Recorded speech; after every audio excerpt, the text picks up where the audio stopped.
Hi guys, how you doing? This is Helly from twinflame.twinsouls, and today I want to give you some tips about long flights, long haul flights, international flights. Since having relationship for a long distance, I got to fly a few times only this year, and I want to give you some tips that can make you have less jet lag and much more comfortable flight from my experience. And I'm saying these things from after watching a lot of videos about it and after exploring a lot of articles on the web. And that's the things that made everything much more easier. So, first, if you're going to have long flights, let's talk about preparation for the flight. I'm suggesting you to have pressure socks. They make everything much better. They keep your legs from not swelling. It prevents blood clots from preventing during the pressure off and on. So you'll be on the flight like with your legs in normal size, which is much better and less. Um, it makes the body work less hard later to get balanced. Before the flight, make sure to drink a lot. Your body get hydrated in during the flight because the pressure and everything. So I usually used to drink like at least 2 liters in the hour before I'm flying. Yeah, it will make you go to the bathroom a lot, but you should do that because then it will be much easier for you. And now regarding choosing your seats, a lot of people like to sit near the window, but from my experience, when it comes to long flights, you would prefer to sit on the aisle and on the center row. Usually, it's like 3 chairs, 4 chairs, and then another three. And once you sit on the 4 chairs, like the people that sit in the same row with you, they have like another option if they want to get up and you're sleeping, so they won't have to wake you up. They can wake someone, or someone probably might be awake, so you can keep on sleeping good.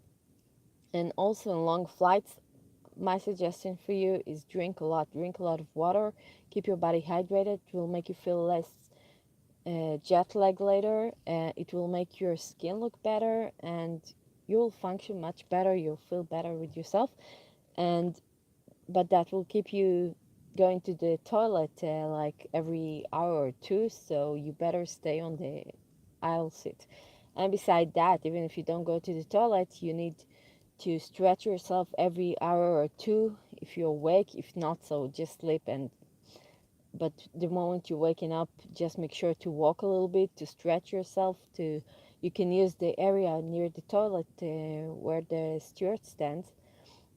They have their like roomy space that you can stretch yourself and move your feet and hands a little bit, because you don't want blood clots to be created there. And you can also go and ask for drinks freely. You don't have to bother anyone.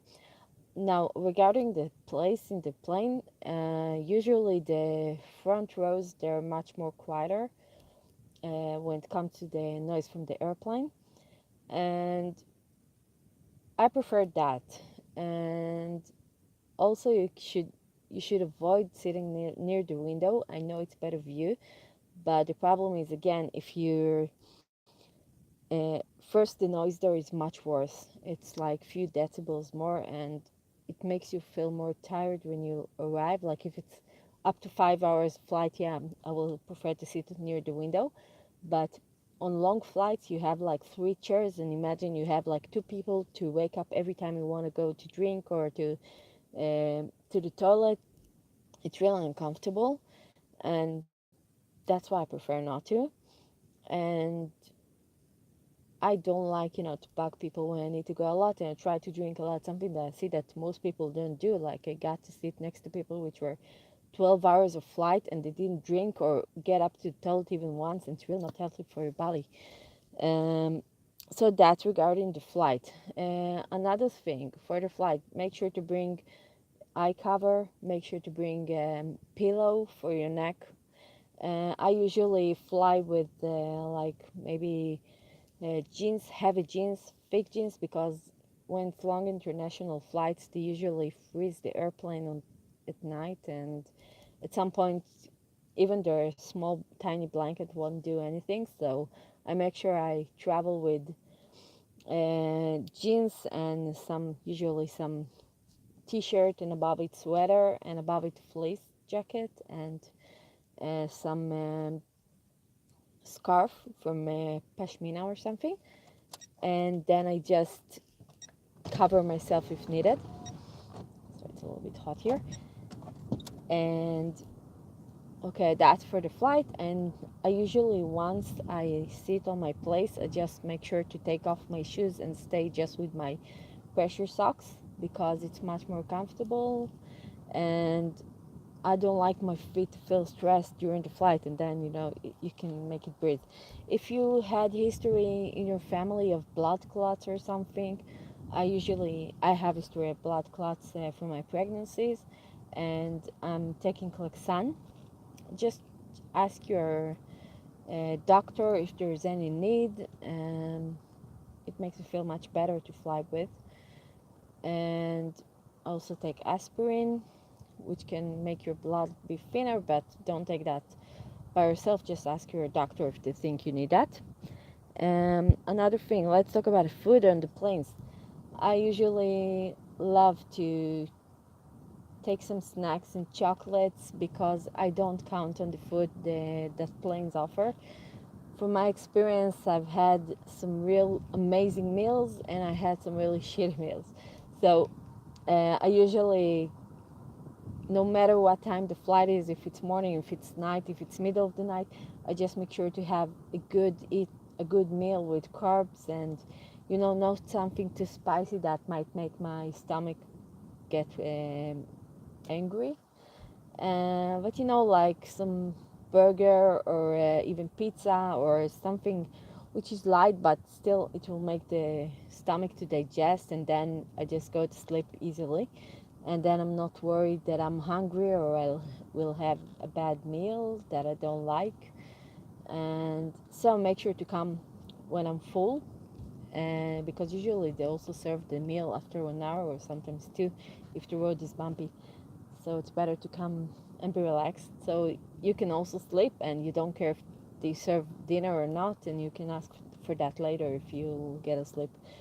And another thing is, I usually like to have snacks that I love. Uh, Maybe if it's like, some buns or some pastries that I'm picking up from some bakery before the flight, to have something if I'll wake up and I'll be hungry. Last time when I flew from Costa Rica, I bought some cinnamons, and I was planning to take them home for my kids, and like I bought two big pieces, and the food in the flight was terrible, so I ate them for breakfast. It was really good. It was really a lifesaver. Uh, and what else? What else? And some snacks, some chocolates to keep you awake if you need.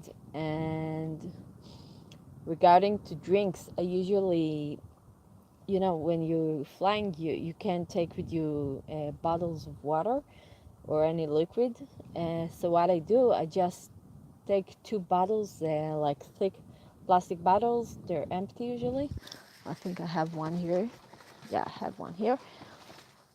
Okay, I have like these kind of bottles, and I just bring them empty with me to the airport, and then I'm filling them up once I'm on board on the plane. I'm asking from the flight attendant to help me fill that up, and they usually will do that gladly, because they know they'll have one person less to serve. And then I don't need to ask anything from anyone. I got my two bottles of water, and I'm filling them up whenever I need, and that's it. Uh, it's even cheaper, because usually you cross the check-ins and the check-in, and then they tell you to leave all your liquids and throw away the bottles. So that in that way, I just keep my bottles with me, because if you got to buy bottles of water at the airport, it can sometimes cost $8 or $10 for a small bottle of water that usually will cost you $1. So just save the money for something else. And for the flight itself, I used to try to keep myself awake. I'm from Israel. My friend is from Costa Rica, so I get to, jet lag because it's 8 hours difference. So usually 2 days before, I'm trying to stretch my hours a little bit more, and to have the day before the flight, I try to live in Costa Rica hours, and I'm trying to stretch myself and not sleep like for 24 hours almost before the flight, and to get there exhausted and then to sleep and try to wake up on the hours that which are morning in Costa Rica. Usually it helps to get the jet lag off better and faster. And another thing, if you have a laptop, you can. I like to download for my phone podcasts and ebooks, audiobooks. There's from Amazon great audiobooks. It's my time to hear things about my business and to hear all kind of things that I don't have time to read books. So that's the time I'm just learning, and I'm going to sleep with that. And another thing is, make sure you have some video or two, some movie or two in your phone. Though days, if it's international flights, you usually get VOD with a lot of movies, so you don't have that problem. You have a lot of things to see. And I'm trying to sleep as much as I can once the flights start, and sometimes I even drink like half glass of wine. It just helps me fall asleep much better and faster. And after waking up, I'm like watching some movies, reading some book or something, and just make the time go. And what else? What else? Get good earphones, okay? It will make your whole experience for watching the movies much better. Um, Wi-Fi on the planes, usually you pay $20-$30. If you're independent like me and your business is online, so I sometimes prefer, if I see that I'm awake and there's no chance I'm gonna sleep and I have important things to do, so I prefer to pay that $20-$30 and have Wi-Fi during the flight and work and do emails and do a lot of things that I need for my phone or for my laptop. And don't forget your charger. Please don't forget your charger, and bring an extra one and extra cable, because you're gonna pay a lot for that abroad. And also earphones. I usually get them at $1 shops, I get 2-3 with me to every flight, because they have sometimes somehow the tendency to get ripped exactly when you need. Another important thing is, I usually try to fly with carry-on. I will do another video about how to pack really, really light with a lot of things. I got really expert on that. Um, and what else? What I want to say? Oh, yeah. But passport. In your passport, if you take some medications, print your last blood test, print approval from your doctor, and get your prescriptions. I prefer to get. I'm getting a few pills, so I'm just buying a package, like a box for pills for every day, and I'm keeping the prescriptions with me in my bag. Keep 2 copies of your passports, one in every bag.